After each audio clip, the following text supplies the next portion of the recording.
오늘 말씀은 신약성경 마태복음 7장 21절에서 23절까지입니다.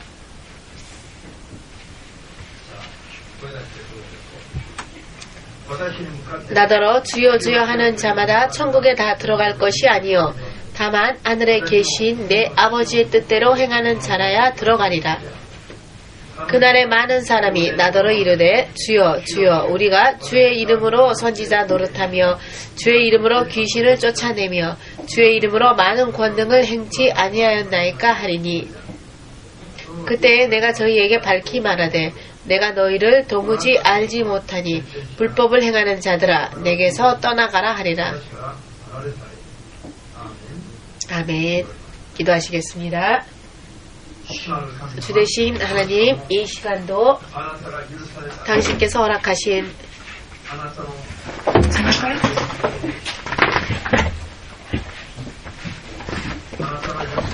주님께서 약속하신 주님의 모든 축복 믿음으로 받기 위하여서 믿음으로 주님 앞에 나아왔습니다.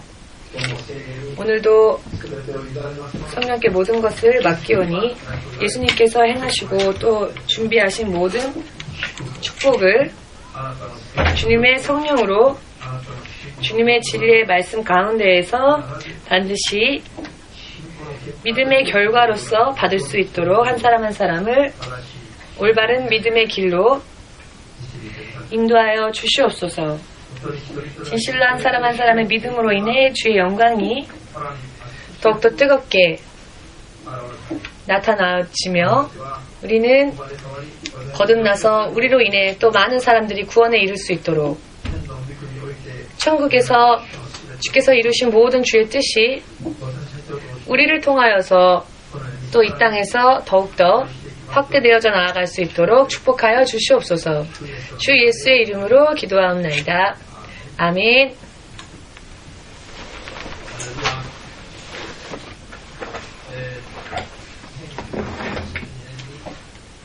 (1982년) 오스트리아의 멜버른에서 태어난 부이치치라고 하는 사람이 있습니다. 여러분들 아시는 분은 아실 것입니다. 아시는 분은 아실 것입니다. 모르는 분도 계실지 모르겠습니다만은 이 부분은 태어나면서부터 손이 아예 없는 분이었습니다. 다리도 거의 생성되어지지 못해서 조그만 다리가 하나 이렇게 붙어있을 뿐이지 머리와 동체만으로 그런 상태에서 태어났습니다. 이와 같은 모습으로 태어나서 부모들도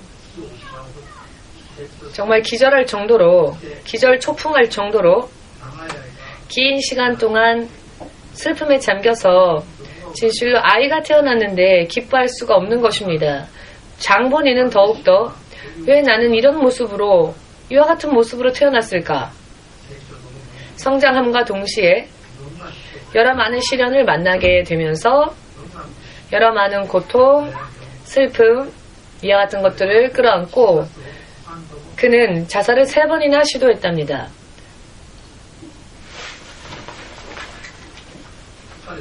그는 어찌하여 하나님께서 나와 같은 이와 같은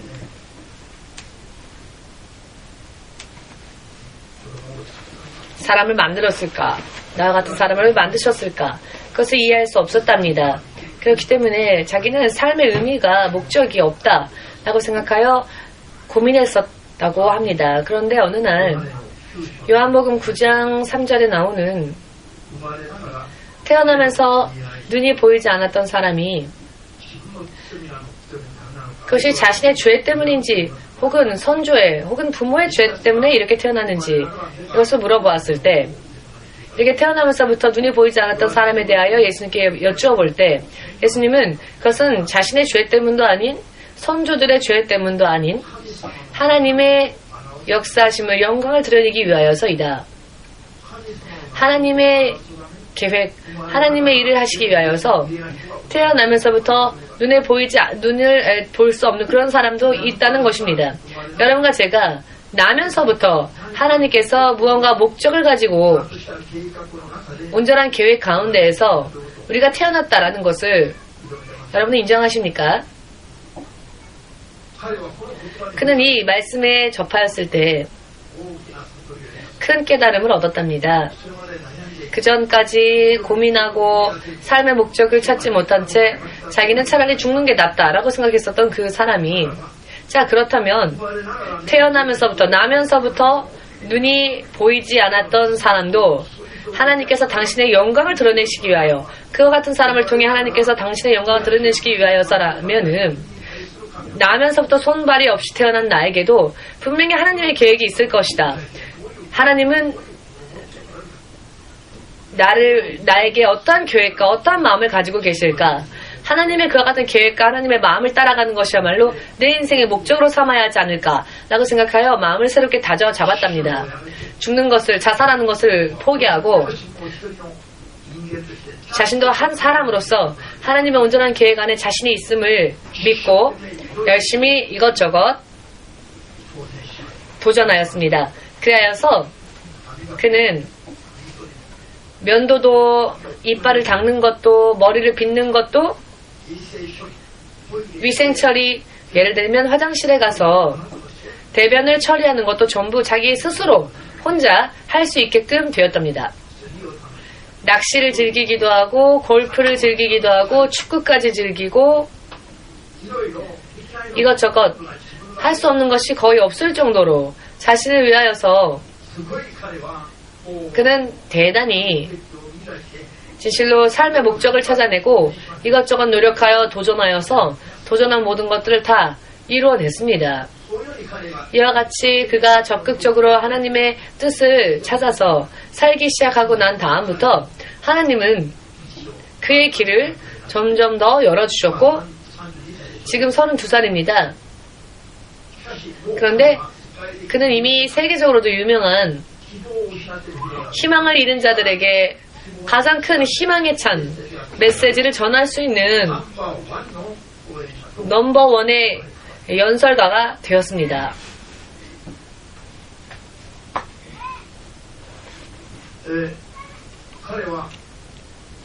그는 동체뿐인 몸으로 조그만 발이 이렇게 조그만 다리가 정말 작은 동체에 다리가 조그맣게 붙어있는 것 뿐이지 결혼도 했습니다. 이분이 아버지는 일본 사람이고 어머니는 멕시코인이었죠. 그렇게 태어난 혼혈이고요. 그런 일본 여인과 아버지가 일본인이고 어머니가 멕시코인인 그 아내를 맞이하여서 아들까지, 잘생긴 아들까지 낳았습니다. 사실 그 사람의 입장으로 볼 때, 그 사람의 입장에서 생각할 때 이런 일은 상상할 수도 없는 것일 수 있습니다.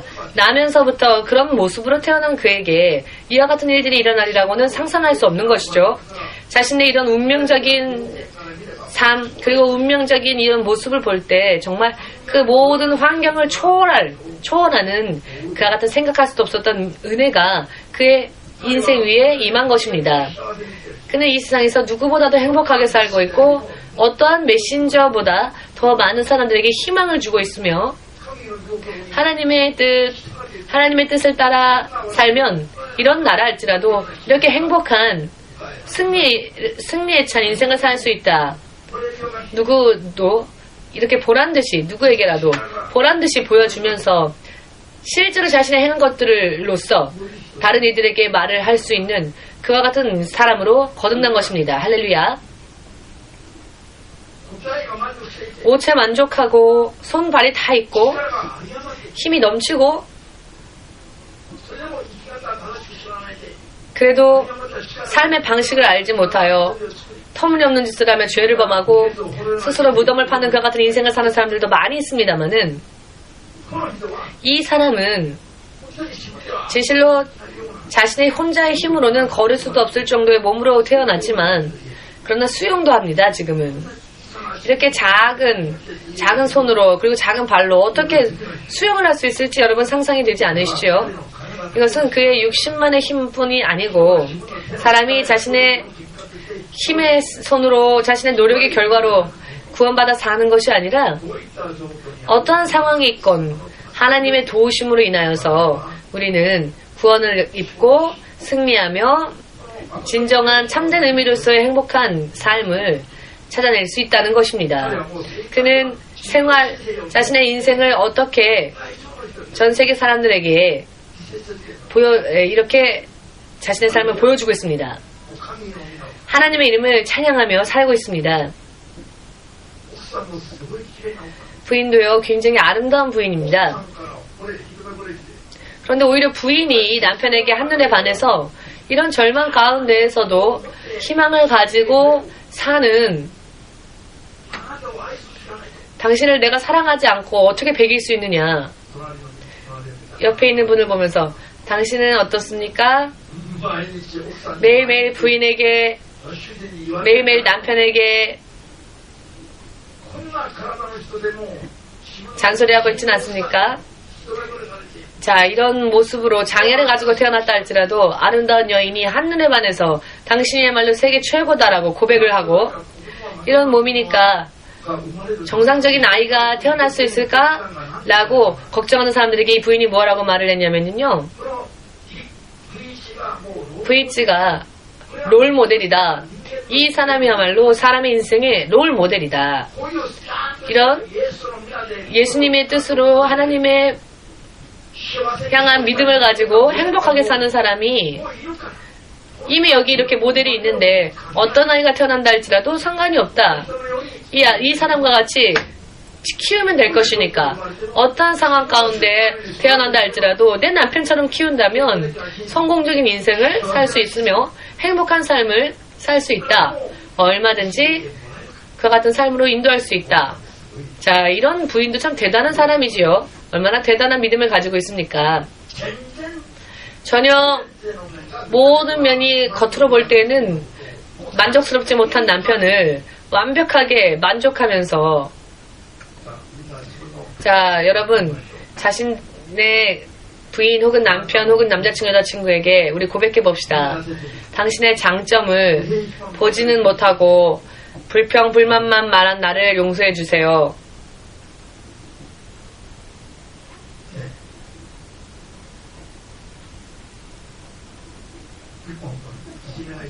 육가군 자매를요 괴롭히지 말고요. 우리 미꾸마 이 커플이 이번 주에 동경으로 이사를 와서요, 동경 도민으로서 이제 생활하게 되었습니다. 이번 주 17일 날부터였죠. 동경으로 드디어 이사를 왔습니다. 땅끝선교교회의 영적인 가족이 되었습니다. 하나님의 뜻을 행하는 영적인 가족으로서 이렇게 하나가 되기 위하여서 센다이에서 여기까지 왔습니다. 이하테였나요? 더 멀군요. 센다이보다. 이하테는 더 멀죠? 더 먼 이와타에서 왔습니다. 형제가 가는 곳이라면 언제든지 어디든지 가겠다고 쫓아왔습니다. 이렇게 참 모범적인 사람이고요. 회사에서도 이 여자친구가 너무 성실하게 일해서 그만둔다고 하니까 안 된다고 해서 또 이사하기가 또 시간이 걸렸답니다.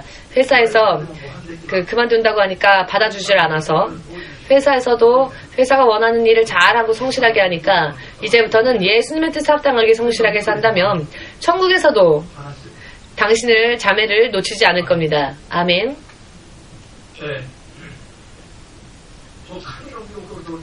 하나님의 뜻대로 살기 위하여서 이사하는 것은 당연합니다. 당연합니다. 왜냐하면은 하나님의 계획, 하나님의 마음 안에는 우리들의 영원한 인생까지, 우리의 인생에 있어서 필요한 모든 것을 전부 하나님의 계획 안에는 전부 그 준비가 있고 예비되어진 것이 있기 때문입니다. 믿으십니까? 하나님의 뜻을 알지 못하였을 때에, 그때에는 절망하고 죽음밖에 없다 생각하여 스스로의 인생을 스스로 마치려고 몇 번이나 자살을 꾀하였던 이 사람이, 하나님, 그분의 계획이 반드시 있을 것이다.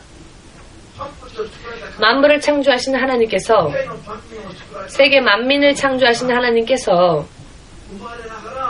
나면서부터 눈에 보이지 않는 사람으로서 누군가를 태어나게 한 것도 그 사람을 통하여 하나님의 놀라운 영광을 드러내기 위한 계획이 있어서라면은 이런 나에게도 반드시 하나님의 계획이 있을 것이다라고 요한복음 이 말씀을 붙잡고 이 말씀을 자신의 삶의 목적으로 삼고 믿음으로써 이 말씀을 받아들인 것입니다. 성경에 많이 나와 있는 말씀, 그 말씀의 단 한 절, 단 한 구라도 자신의 인생에, 자신의 믿음에 그것을 믿음으로 받아들일 때에 미 구이치치 라는 사람의 운명이 바뀌어져서 그것이 그 사람의 결심의 단계, 노력, 소망하는 그 믿음의 단계로 그냥 멈춰 있는 게 아니라 결과까지도 하나님께서 그의 인생을 통하여서 확실하게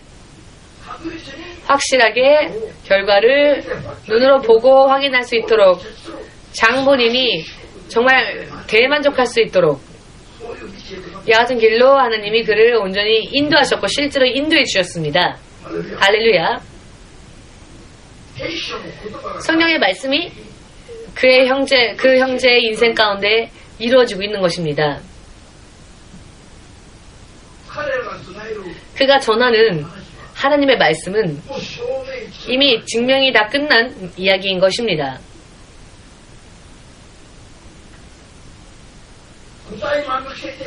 오체 만족하고 양손, 양다리 다 가지고 있는 채로 태어나서 힘이 넘쳐난다 할지라도 그 힘을 어떻게 써야 할지를 몰라서 스스로 무덤을 파는 그런 사람들이 세상에 많이 있는 가운데 그는 자신의 다리를 닭다리다라고 말한답니다. 이렇게 조그만 다리가 다리라고도 볼 수 없을 정도로 조그만 다리가 동체 하나에 이렇게 붙어 있으니까 스스로 자기의 다리를 닭다리다라고 말하고 있습니다. 스스로 자기를 그렇게 표현할 수 있는 여유가 있는 것도 이미 무언가를 초월한 그런 육신의 제약을 초월한 증거이지요. 전부 초월하고 있습니다. 그리고 하나님의 마음 안에서 하나님의 계획 안에서 새로운 인생을 개척했기 때문에 더 자세한 것은 여러분들이 개인적으로 조사해 보면 아시겠지만 이분은 정말로 오체 만족하여서 힘이 넘치는 그 어떤 청년보다도 더 성공적인 인생을 이미 이루었습니다. 이것은 그가 마음을 새롭게 다짐했기 때문에 이렇게 될 수 있었느냐? 그렇지만은 않습니다. 이 모든 것들을 보시고 말씀대로 사는 사람을 기다리시고 말씀대로 사는 사람을 지원하시고 그를 축복하신다는 하나님의 약속이 실현되어졌기 때문입니다. 이분이 하나님의 뜻을 행함으로 인해 하나님의 자녀로 헤아려졌기 때문에 하나님이 그를 보살펴야 할 책임이 생긴 것입니다. 그 결과 하나님이 역사하시기 시작했기 때문입니다. 이렇게 그의 운명은 바뀌어졌던 것입니다. 믿으십니까?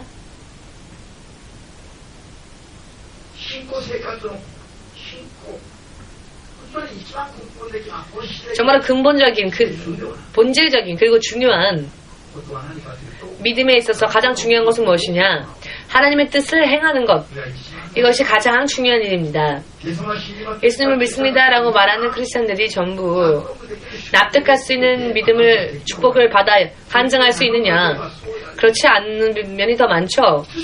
크리스찬이면서도 불구하고 납득할 수 없습니다. 왜이지 의문만 쌓이고 불평불만만 쌓이고 때때로는 문제들이 있습니다.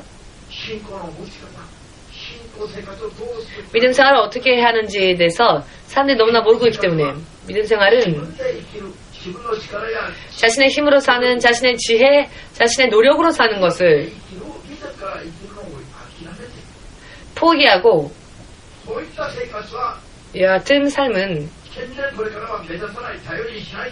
앞으로는 전혀 의지하지 않고 그와 같이 살았던 자기 자신은 마치 죽은 자처럼 물속에 장사 지내고 물속에서 올라올 때, 즉 침례를 받고 올라올 때에는 부활하신 예수님에 연합하여 나의 삶도 부활하였다. 나의 삶도 새롭게 창조되어졌다라고 고백하고 실제로 믿음의 삶 가운데에서도 매일매일 자신이 하나님의 자녀라는 것을 증명하면서 그것을 행위로 옮겨 나아갈 때 하나님을 섬기는 것이 되는 것이고 이것이 믿음 생활의 본질이 되는 것입니다. 내 뜻대로 사는 것을 포기했다는 것은 하나님의 뜻대로 살겠습니다라고 고백한 것과 마찬가지입니다. 이것이 믿음의 본질입니다. 하나님의 뜻을 행하는 자가 바로 하나님의 가족이기 때문입니다. 그 사람이 바로 하나님의 자녀이기 때문입니다. 하나님의 뜻을 행하는 자가 될 것이냐 혹은 자신의 계획대로 자신이 원하는 대로 자신이 소망하는 곳을 향해 나아가면서 그저 하나님의 힘을 빌리기만 할 것이냐 이 같은 양자의 가운데에는 양자 사이에는 커다란 차이가 있습니다. 자신의 계획대로 살면서 하나님의 뜻만을 하나님의 힘만 빌려주세요 라고 하는 것은 또 다른 우상을 숭배하는 것과 마찬가지라는 것입니다. 그러나 내 스스로 사는 것을 포기하고 하나님을 순종하며 살겠습니다. 나는 믿음 생활을 계속하는 것은 이것은 바른 믿음입니다. 하나님을 믿는다고 하는 것은 순종하는 것이다. 순종을 뜻하는 것입니다. 왜 그러느냐? 하나님이 주님이시고 하나님이 어버이시며 하나님이 왕이시고 하나님은 우리를 사람이 어머니의 모태 안에서 창조되어지고 모양이 만들어져서 단 하루조차도 시작하기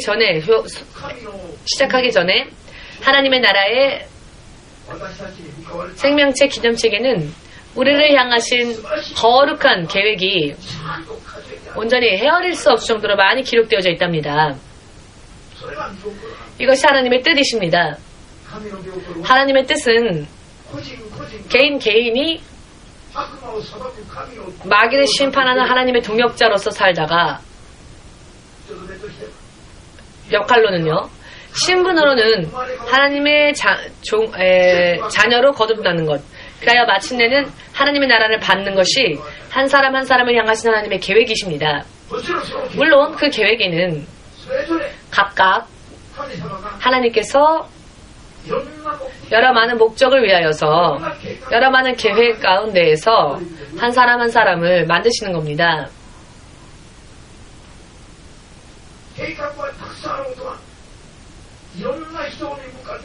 계획이 많이 있다는 것은 여러 사람을 위해 세운 계획이 많이 있다는 것을 뜻하죠. 나면서부터 눈이 보이지 않는 사람으로 태어나서 이런 사람을 치유하시는 하나님의 놀라운 존재를 나타내시기 위하여서 쓰임받는 나면서부터 눈이 보이지 않는 사람에게는 그와 같은 계획이 있었던 것이고요. 나면서부터 동체만 가지고 태어난 니크부의 지치에게는 사람이 사는 것은 그 힘과 지혜의 결과로서가 아니라 하나님으로 인해 승리한다는 것. 희망을 잃은 자들에게 그것을 전해 나아가게 하기 위하여서 하나님을 나타내는 것입니다. 이런 계획이 있었던 것입니다. 여러분, 한 사람 한 사람, 여러분 한 사람 한 사람을 향하여 세우신 하나님의 계획, 여러분들의 몸이 모태에서 생성되어져서 사람으로서 단 하루도 이 땅에서 보내기 이전부터 여러분들은 하나님의 계획 안에 있었던 것입니다. 그것을 나중에 예수를 믿고 나서 그런 하나님의 기념책, 하나님의 책에 기념되어진 모든 것들, 모든 계획, 나를 향하신 하나님의 계획을 하나하나 찾아가고 또 믿고 또 따르고 나아가는 것이 믿음 생활인 것입니다. 믿으십니까?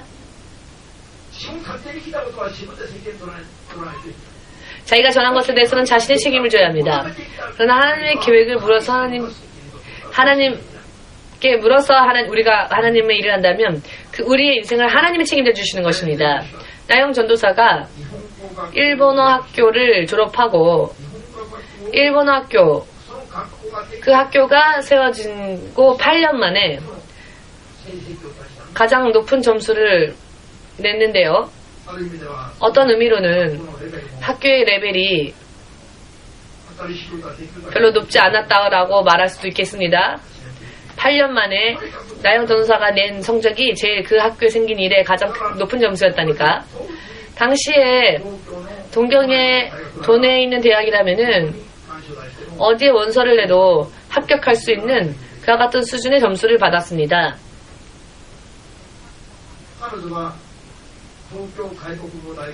처음 나영 전도사가 동경 외국어 대학 1문학과에 원서를 냈고 붙는 것은 당연하다라고 생각을 했는데 발표 날 동경 외국어 대학에 가서 발표의 결과를 보고 전화를 해주기로 했는데 2시간, 3시간, 4시간이 지나도 전화가 안 걸려오는 겁니다. 전화가 안 걸려옵니다. 전화가 안 걸려온다는 것은 무엇을 의미하겠습니까? 떨어졌다는 것이죠. 떨어졌다는 겁니다.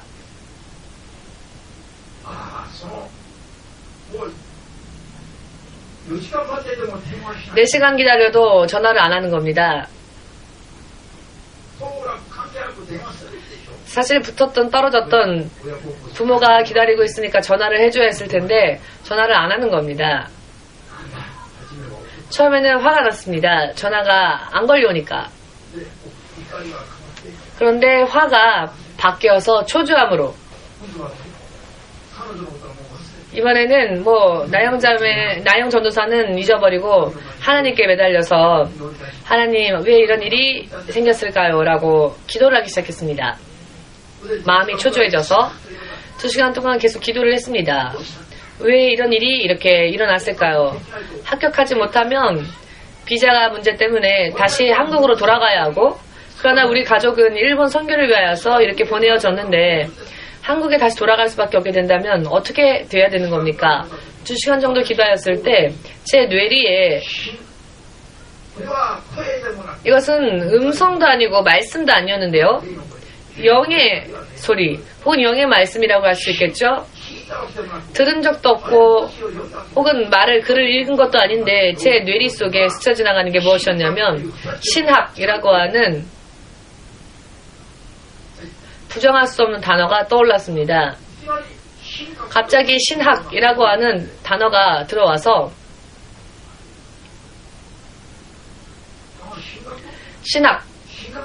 신학대회에 가야 되는 것이었구나 라는 생각을 하여 기도를 중지하고 그러나 이미 어느 대학도 3월 발표가 있었던 게 너무 늦은 시간에 발표가 나기 때문에 3월 달이 되어서 더 이상 모집하는 대학이 없었습니다. 그러나 하나님께서 신학이라고 그렇게 말씀하셨다면 분명히 어딘가에 길이 있을 것이다 라고 믿고 아무것도 몰랐지만은 아무것도 몰라서 어디에 어느 학교가 어느 신학과를 가지고 있는지도 모르고 그래서 여러분도 아시겠지만 전화 번호부가 있지 않습니까? 그래서 먼저 신학과 관계되어지는 번호를 찾았습니다.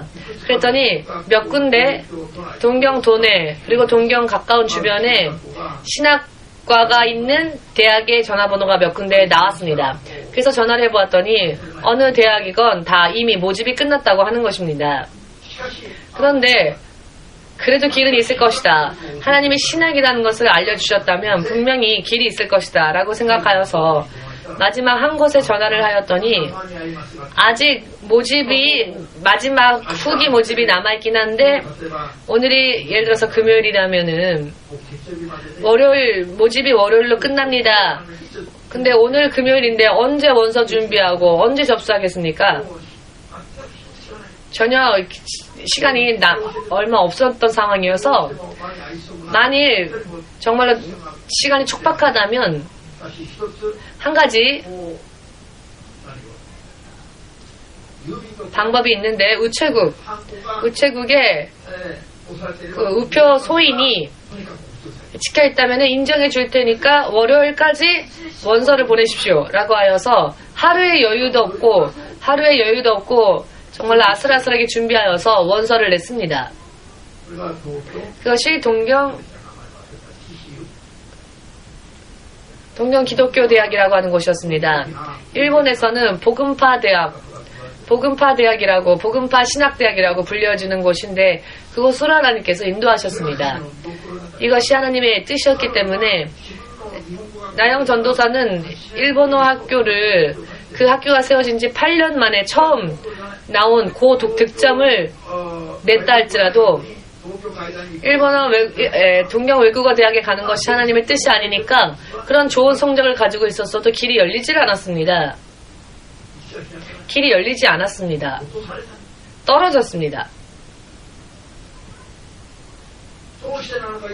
왜 그랬습니까? 왜 그럽니까? 라고 기도했더니 신학을 배우는 것이 신학과로 진학하는 것이 하나님의 뜻이다 라고 하여 신학의 문을 두드렸더니 전부 다 끝났다고 생각한 그 순간에 하루도 여유가 없었던 그 순간에 마지막 날에 문을 두드려서 입학이 되게끔 되었습니다. 그래서 한국에 돌아가지 않은 채 유학비자로 연결되어져서 일본에 남을 수 있게 되었습니다. 생각하지도 못했던 것이었는데 이 일을 통하여서 깨달았습니다. 그렇구나.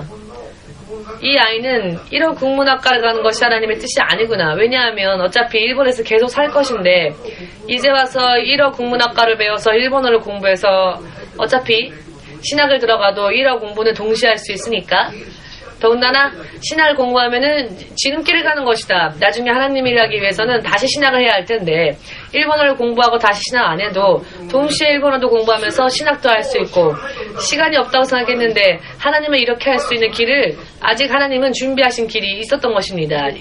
하나님이 예비하신 길이. 만약 하나님의 뜻을 구하여 기도하지 않았더라면 그 길을 찾아내지 못한 채 인생 속에서 헤맬 수밖에 없었지만 하나님의 뜻을 구하여 기도했더니 길이 기다리고 있었다는 것입니다. 하나의 간증에 지나지 않을지 모르지만 진실 우리들의 믿음 생활의 전반에 걸쳐서 이렇게 하나님이 역사하신다는 것, 이것을 여러분 확실하게 깨달으시기를 바랍니다. 아멘. 하나님의 뜻을 구하지 않았었을 때에는 실력이 있어도 안 됐습니다. 그러나 하나님의 뜻을 구하였더니 길이 없다고 생각했는데 길이 열렸습니다. 그것도 영적으로 볼 때는 영적으로는 평판이 좋은 그런 신학대학교로 길이 열렸습니다. 생각하지도 못했던 곳이었는데요. 또 나영 전도사의 간증을 하나 하면 이렇게 해서 신학을 들어가고 기숙사 생활을 하는 곳이었기 때문에 4년 기숙사 생활을 하고 돌아와서 우에노, 긴자, 신주쿠, 가와사키를 비롯하여서 여러 많은 지역에서 노숙자 전도해야 되고 주일날에도 예배드리고 음식 만들고 하는 것은 일주일에 2,000명 이상의 음식을 만들어야 하는데 그런 음식들을 준비하면서 여러분들과 같이 훌륭한 일꾼들이 도와주는 분들이 없었을 때였습니다. 정말 몇 명만이 해야 할 상황이었는데 아직 젊은 딸이라고 하여도 사실 자기를 갈고 닦을 시간이 없었습니다. 열심히 일하고 학교 갔다가 교회 일 밖에 모르고요. 중간중간에 아르바이트 하면서 생활비도 스스로 벌면서 이런 일을 하고 있었으니까 스텝 중에 한 명이 언제나 걱정을 했었습니다. 나영 전도사는 참 불쌍하다고. 누구를 만나서 데이트할 시간도 없고 데이트할 만한 남자를 만날 수 있는 환경도 아니고 나영 전도사는 시집도 못 가겠구나. 더군다나 부모가 저렇게 무서운 부모이니 누가 장가들겠다고 하겠느냐. 그런 사람을 만나기도 어려울 것이고 나영 전도사는 아마 결혼은 무리일 것이다 라고 그런 환경이었기 때문에 그런 이야기를 했습니다. 스텝 중에 한 명이. 그러나 환경은 그렇다 할지라도 하나님의 뜻을 따르기 위해서 열심히 했더니 대학 4학년 마치고 비자가 또 오지를 않았습니다.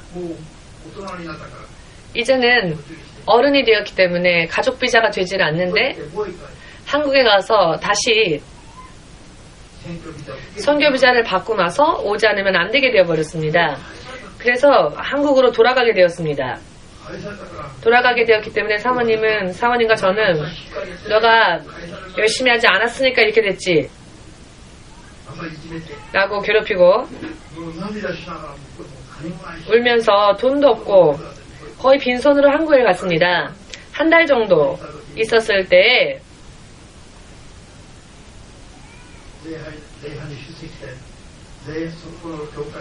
그때 한국에 잠시 갔을 때 예배에 참가했을 때 그 모습을 본 김 전도사가 나영 전도사를 보고 아, 저 사람이 시몬 성모사님의 딸이구나 하여서 점을 찍어둔 거죠. 한 달 동안에 점을 찍어두고 나영 전도사가 아는 사람 집에서 하룻밤 묵었는데 그 아는 친구 그 자매가 밤에 꿈을 꿨더니 나영 전도사가 아주 깨끗한 샘이 솟는 맑은 샘가에서 아주 아름다운 보석들이 많이 있었는데 그 보석을 나영 전도사가 다 줍더랍니다. 주우면서 이거는 일본에 없는 보석이니까 가져가야 된다고 하면서 그런 모습을 꿈에서 보았답니다. 그 꿈을 꾸고 나서 돌아왔는데요. 그리고 얼마 되지 않아서 한국에서 연락이 왔는데 땅끝 선교 교회에 견학 오고 싶다고. 그래서 교회에서 머무를 수 있겠습니까? 라고. 그 사람이 바로 이 김전도사입니다. 그래서 2달 정도 겨울방학 때 나영 전도사가 나리타 공항에 마중을 나갔는데 나영 전도사가 서로가 상대방이 자신의 그런 결혼할 사람이라고 생각하지 않으니까 마중 나갈 때 뭐 그렇게 기뻐서 마중 나가지는 않았겠죠. 그냥 마중 나갔더니 김전도사가 섭섭했던 모양입니다. 좀 잘 친절하게 안 맞아줘서 이런 상황 속에서 생각하지도 못한 사람을 만나게 되어서 그리고 또 모습을 보았더니 딸한테 마음이 있구나라는 게 얼굴에 쓰여 있는 겁니다. 그런데 그때 그 김전도사의 그 머리 스타일이 밤톨처럼 왜 밤을 생밤 볼 때 밤톨 같이 이렇게 밤 가시가 있지 않습니까? 밤 가시가 쏟아 있는 것처럼 머리 스타일이 헤어 스타일이 그 젤 발라갖고 그래도 저 머리는 나은 편입니다. 정말 밤 가시처럼 제가 제일 싫어하는 머리 스타일이었습니다. 얼굴이 아니라 머리 모양 헤어스타일이. 그러나 인간성은 사람은 사실 겉모습을 보고 또 영향을 받으니까 아 이런 별로 마음에 안 드는데 딸을 좀 달라고 만약에 부탁하면 어떻게 할까 하고 기도를 했습니다. 하나님의 뜻은 어디에 있습니까? 라고. 왜냐하면 하나님의 뜻을 모르면 싫다 좋다도 말을 못하니까. 하나님의 뜻이 아니라면 이래서 안 돼 라고 말할 수 있지만 하나님의 뜻을 모르면 거절도 못하니까 하나님의 뜻을 구하여 기도했더니 그날 저녁 하나님께서 보여주셨는데 꿈속에서 이미 이 둘이 부부가 되어 있는 것입니다. 그래서 우리를 향해서 차를 타고 오는 것입니다. 부부가 되어서 꿈속에서 미래 완료형으로. 그리고 우리 부부를 향하여서 이 부부가 같이 일을 하기 위해서 산을 향해 같이 가는 겁니다. 일을 하기 위해서. 그렇게 차를 타고 우리 쪽으로 달려오는 겁니다. 이것이 주일 아침 꾼 꿈이었습니다. 아, 이게 하나님의 뜻인가 보다. 그 하루 기도가 끝나고 지바에 있었던 와카바에서 예배를 드렸는데요. 예배가 밤 9시에 끝나면 언제나 돌아오는 길에 배가 고파서 라면을 먹고 돌아왔는데 그 라면 먹는 집에 10몇 명이 함께 갔습니다. 10몇 명 정도 되는 사람이 같이 갔는데요. 라면을 주문하여 기다리고 있었는데 제가 힐끗 보았더니 하나님 정말 사윗감으로 하나님께서 우리에게 주신 사람이라고 하나님이 가르쳐 주셨는데 마음은 왠지 좀 차지 않아서 살짝 엿보았을 때 귀공자 한 명이 앉아있는 것처럼 보이는 겁니다. 그리고 그 주위에 마치 오라가 있는 것처럼 아우라라고 하나요? 아우라가 있는 것 같이 귀공자가 한 명 앉아있는 걸로 보이는 겁니다. 눈에서 비늘이 사도 바울처럼 사도 바울이 눈이 보이지 않았다가 다시 보이게 된 것처럼 눈에서 비늘 같은 생선 비늘 같은 것이 떨어진 것처럼 영적으로는 이렇게 귀공자의 모습을 하고 있구나라는 것을 알 수 있었고 그때 정말 안도의 한숨을 내쉬었습니다. 정말 다행이다.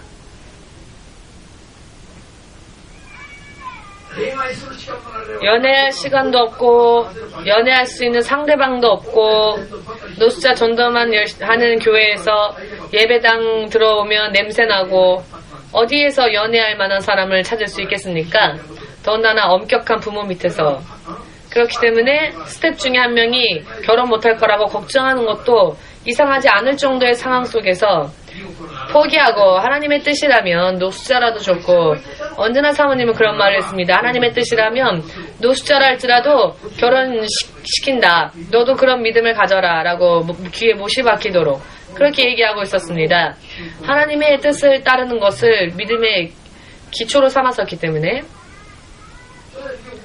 그래서 하나님의 뜻만을 구하고 결혼은 어려울 것이라고, 여러분들이 다른 사람들이 볼 때도 아마 결혼하기 힘들 거다라고. 그런데 하나님의 뜻을 따랐더니 어느 날 이렇게 돌연히 혜성과 같이 이 사람이 나타나서 저에게 딸을 달라고. 그랬더니 보석과 같은 사람이 이렇게 예비되어져 있었다는 것을 알게 된 것입니다. 하나님은 어떠한 길, 어떠한 상황을 걷건 하나님의 뜻을 따라 걸으면 하나님이 준비하신 축복이 하나님의 때가 되면 생각하지도 못했던 곳에서 주어진다는 것입니다. 이 하나님, 이 예수님을 여러분 신뢰하고자 생각하지 않으십니까? 하나님의 뜻만을 구하여 살고자 원하십니까? 그 뜻을 구하여 나아가면 생각하지도 못한 곳에서 놀라운 축복이 기다리는데요. 그러나 하나님의 뜻을 구하지 않고 자신의 뜻과 계획을 세워서 살면 그것은 실력은 있다 할지라도 혹은 노력을 했다 할지라도 길이 닫힙니다. 이와 같은 것을 깨달아야 합니다. 아멘. 가와사키에서 노숙자 전도를 3년 정도 했습니다. 목요일 날에는. 어느 날 아침에 일어날 때 하늘에서 음성이 들리는데 요코하마에 가라 라고 하는 큰 음성을 들었습니다. 그 음성의 크기로 따지면은 정말 제가 들었던 그 하나님의 음성 중에서는 가장 큰 음성이었던 것 같습니다. 하나님의 음성은 언제나 세미하게 들리는데 그때는 정말 제가 들은 음성 가운데 가장 큰 음성으로 요코하마에 가라 라는 명령의 말씀의 음성이 들려왔습니다. 요코하마에 가라 라고 하는 말씀은 무슨 뜻입니까 하나님 하고 기도했더니 그것은 목요일날 가와사키에서 전도 집회하던 그 장소를 가와사키가 아닌 요코하마로 옮기라는 것이었습니다. 하나님의 뜻이라면 따르겠습니다 라는 기분으로 제 때가 되면 요코하마로 갈 수 있겠지라고 적극적으로가 아니라 소극적으로 생각하면서 그냥 가와사키 집회를 계속했습니다. 가와사키에서의 집회를 계속했더니 어느 날 돌연히 그 동네 야쿠자 20-30명 정도가 모여와서는 갑자기 노숙자 전도 집회를 방해하는 것입니다. 언제나라면은 기도하면서 대처하면 또 문제가 해결되어졌을 텐데 그날은 기도해도 하나님으로부터 전혀 아무런 반응이 없음을 몸으로 느꼈습니다. 기도하면 기도할수록 또 이 야쿠자들의 반응이 더 거세지기 시작했습니다. 강제적으로 집회를 할 수 없게 된 것이 유일한 이 가와사키에서 유일한 일이었는데요. 기도해도 마치 하나님이 계시지 않은 것 같이 느껴질 정도로 혼자서 마치 주문 외우고 있는 것 같은 그런 기분이 되어버렸습니다. 그날에는 참 이상하다 싶어서 교회에 돌아오고 더 기도하여서 말씀을 펼쳤더니 하나님께서 그 마을을 그곳을 버리셨다고, 하나님이 그곳을 떠나셨다고, 하나님은 가와사키 집회장에서 우리와 함께하지 않으신다고, 더 이상 그곳에서 역사하지 않으신다는 내용의 말씀이었습니다. 하나님은 요코하마로 가라고 하신 겁니다. 그것도 시간이 지날 때까지 목사님이 금세 그 말씀을 따르지 않고 그 음성을 들었어도 가와사키에서 계속 집회를 했기 때문에 요코하마에 가라고 하셨는데, 그리고 하나님은 요코하마에서 하나님의 뜻을 이루고자 하셨는데 우리는 가와사키에서 계속 있었으니까요. 결국 한계의 날이 이르렀을 때 하나님은 역사하지 않으셨고 기도에도 응답이 오질 않는 것입니다. 마치 하나님께서 살아계시지 않은 것처럼 느껴질 정도로 진실로 혼자서 주문 외우고 있는 것과 같은 그런 기분이 되어버렸습니다. 그때 큰 것을 깨달았습니다. 카와사키에서 요코하마 가라라는 음성을 듣고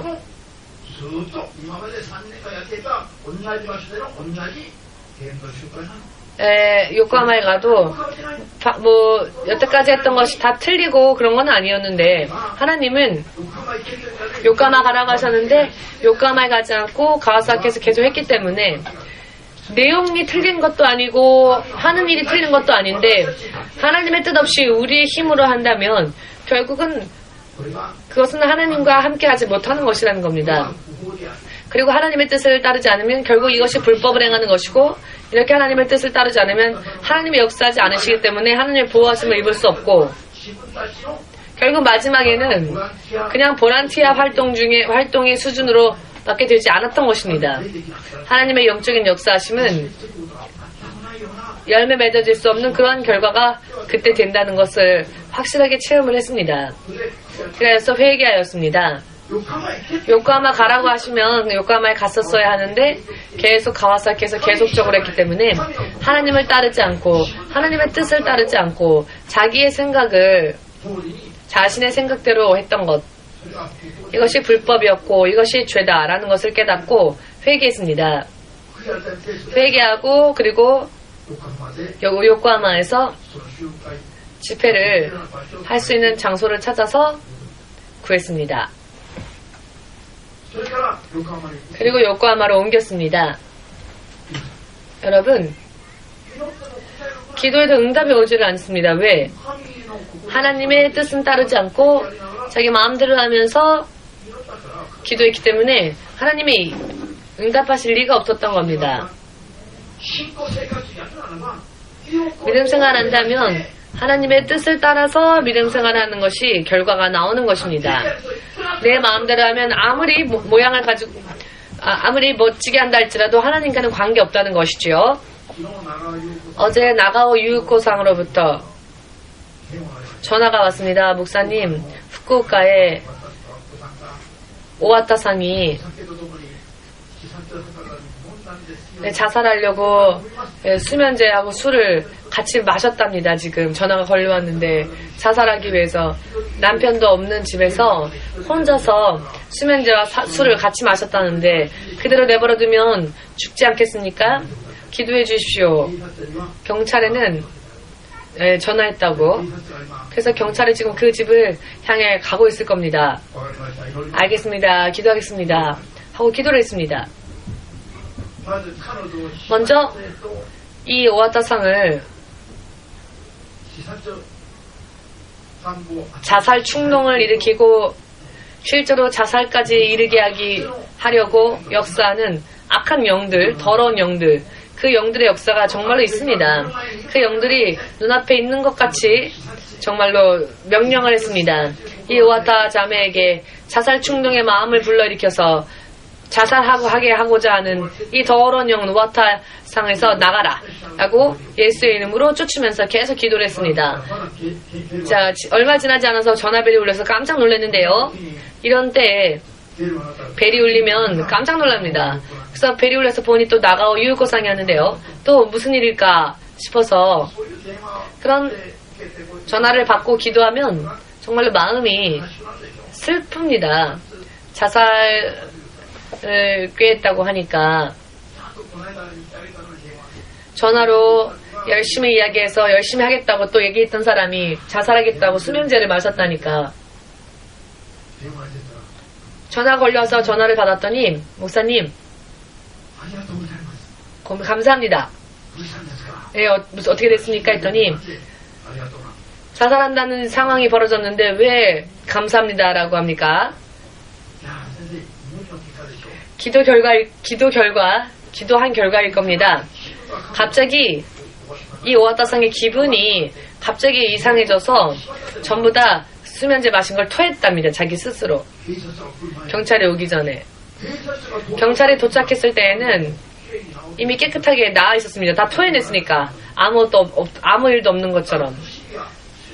다만 남편과의 문제, 갈등, 우울증 등등 때문에 힘들었지만 자살하려고 마셨던 약은 다 토해버리고 병원에 실려가지 않아도 괜찮아졌습니다.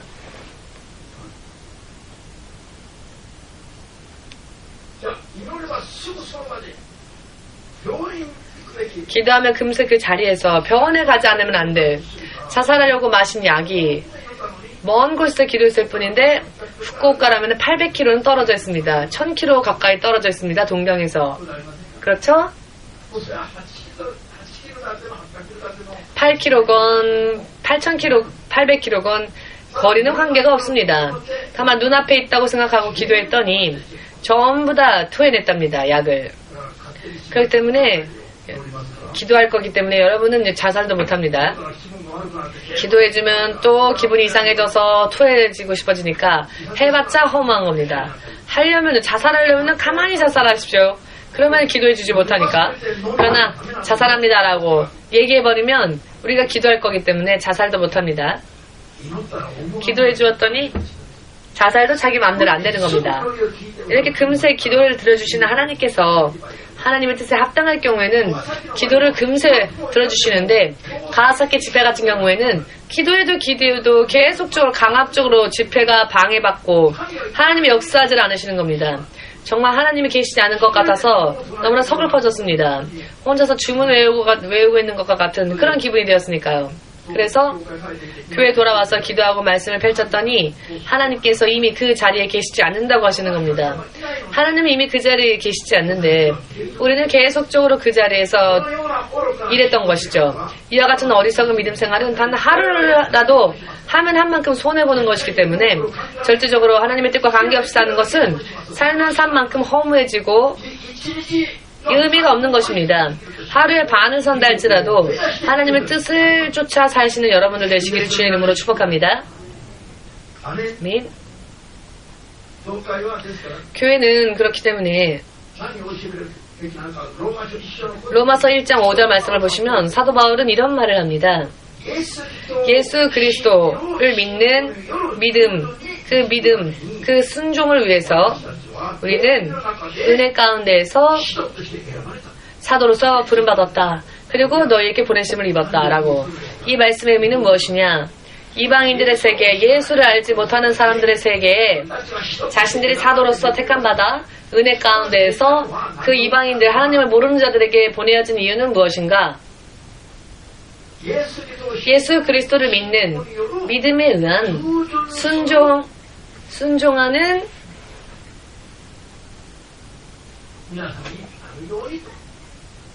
여러분이 되게 하기 위하여서 예수를 믿겠습니다 라고 하는 것은 즉 순종이다 라는 것입니다. 믿음으로 인한 순종을 하는 사람들에게 인도하기 위하여서, 그런 예수를 인도하기 위하여서 자신들이 사도로 부름받았다는 것입니다. 교회가 세워지고 사도로서 부름받은 이유, 목적은 무엇이냐? 예수를 믿지 않는 사람들에게 예수를 믿도록 전하고 또 그 믿음은 순종하는 믿음은 순종하는 것이다 라고 예수를 믿지 않는 자들에게 전하고 또 가르치기 위하여서 종들이 택함받고 세워진다는 것입니다. 아멘 되십니까? 여러분들이 누군가에게 전도하여서 무엇을 가르쳐 주어야 하느냐? 예수를 믿습니다.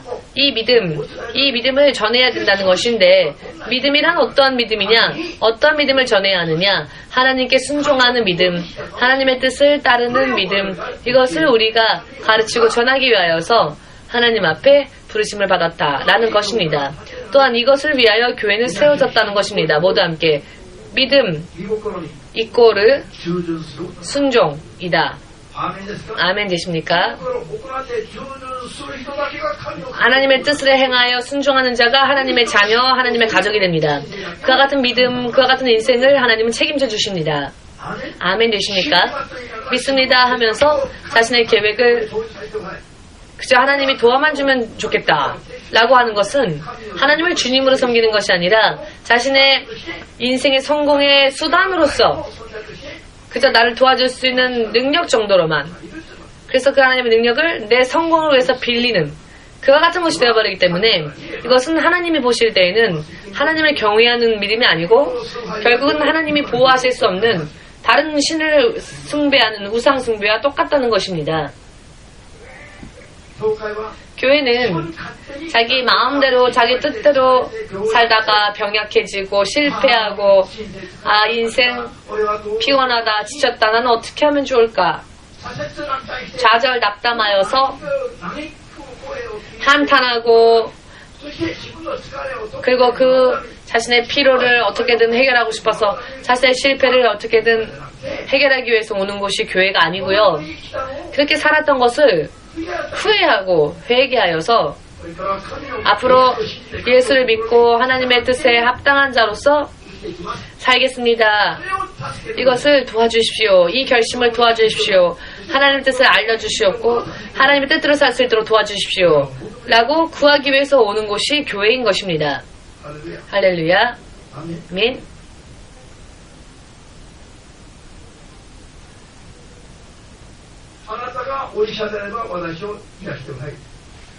당신의 의사라면 나를 고쳐봐라. 이렇게 병만 고쳐주면 되는 게 믿음이 아니고 당신께서 좋다 하신다면 저는 치유받을 것입니다. 당신께서 허락하시겠습니까? 하나님의 허락을 살피는 것이 믿음입니다. 하나님의 능력이 있다면 그 능력을 나에게 빌려보십시오. 빌려주십시오가 믿음이 아니라 제가 당신 예수님을 인정하고 그 하나님의 뜻을 구하고 그 뜻을 따라 하나님의 보호하심 속에 들어가는 것. 그하여 하나님이 우리의 인생을 책임져 주시고 자신의 인생의 주인을 자신이 아니라 하나님이신 예수님으로 영접하는 것. 이것이 포인트입니다.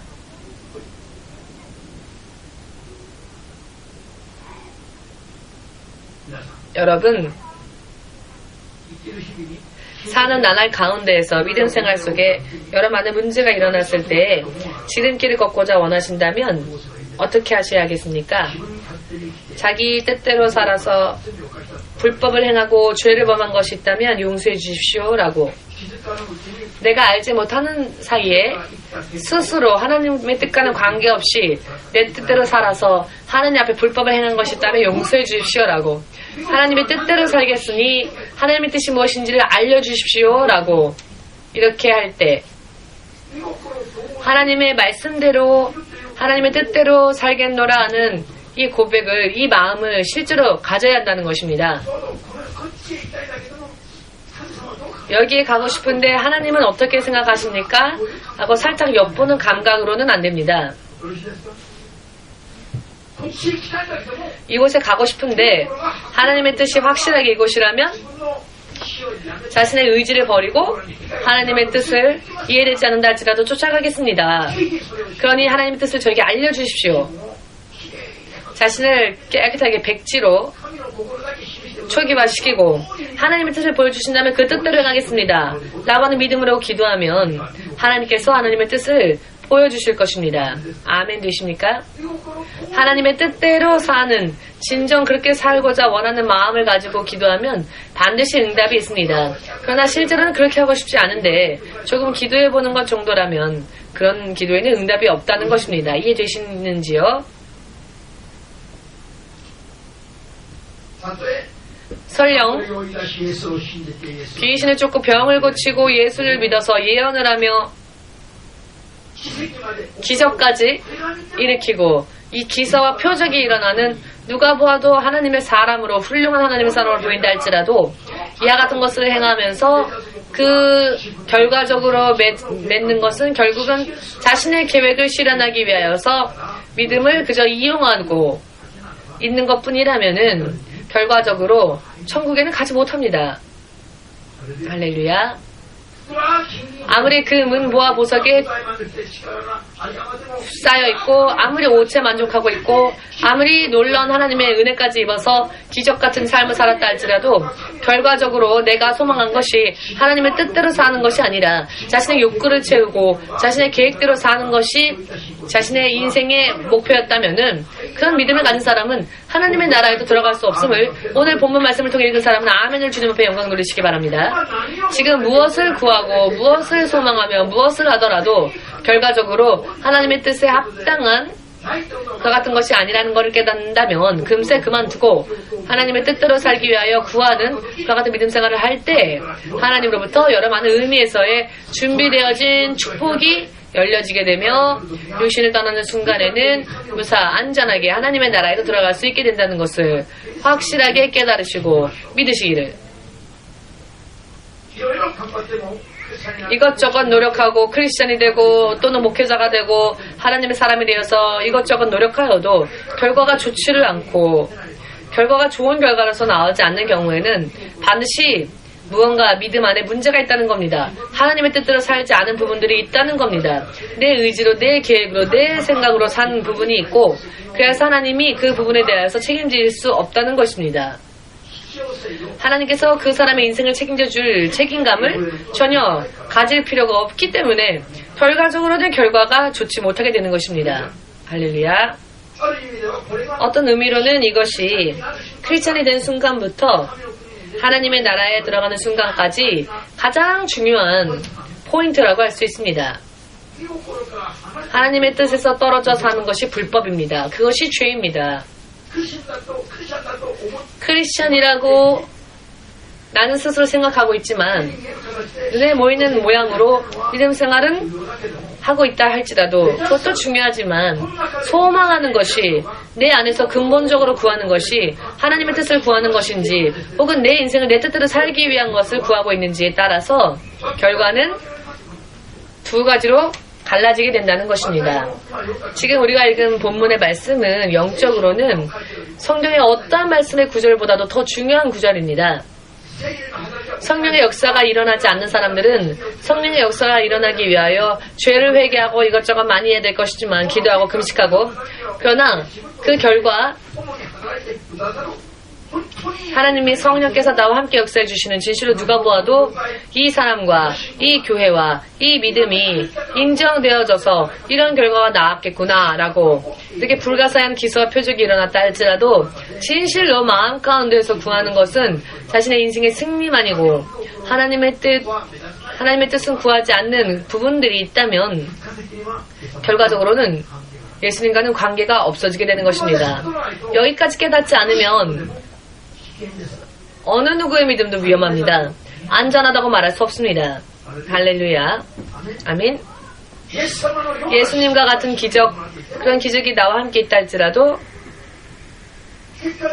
결과적으로 자기 마음대로 자기 뜻대로 사는 부분이 있어서 불법이 드러나면 마지막으로 계산하실 때 마지막 계산하시는 날에는 심판의 대상이 되며 하나님의 나라를 영접할 수 없다는 것, 결코 그럴 수 없다는 것.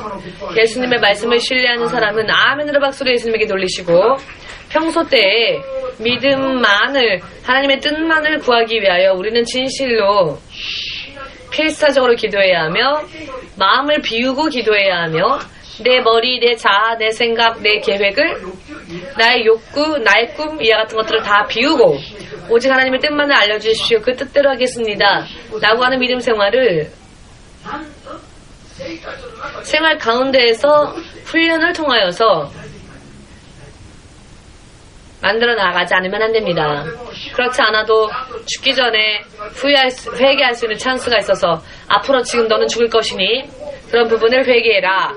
그런 여유의 시간이 있다면 그래서 그와 같은 것을 확실히 스스로 깨달을 수 있어서 회개할 수 있다면 좋겠지만은 평소 때 그런 삶을 살지 않는 사람은 정말로 눈앞에 무슨 일이 터져도 모르기 때문에 그것이 어렵다는 겁니다. 안다면 누구나 다 회개하겠고 누구나 다 준비하겠죠. 그러나 모르기 때문에 모르는 채 멸망으로 달려가는 겁니다. 그것이 문제입니다. 할렐루야. 어떠한 위로의 말씀을 들어도 위로의 말만으로는 우리와 관계가 없습니다. 왜냐하면은 우리가 우리 생각대로 산 그 삶의 결과로서의 모든 피곤함을 해결해 줄 수 있는 것은 하나님의 뜻이 아닙니다. 내가 내 뜻대로 산 것은 심판받게 되어 있습니다. 거기에 위로를 주고 그래서 위로 가운데에서 괜찮겠구나 안도감을 주어서 그 죄 가운데에서 넘어지게 만드는 것이 하나님의 위로가 아닙니다. 여러분 고름은요 내 몸에 있다고 해서 내 몸이 아닙니다. 고름은 짜내야 하는 겁니다. 믿으시기를. 자 우리 함께 기도하겠습니다.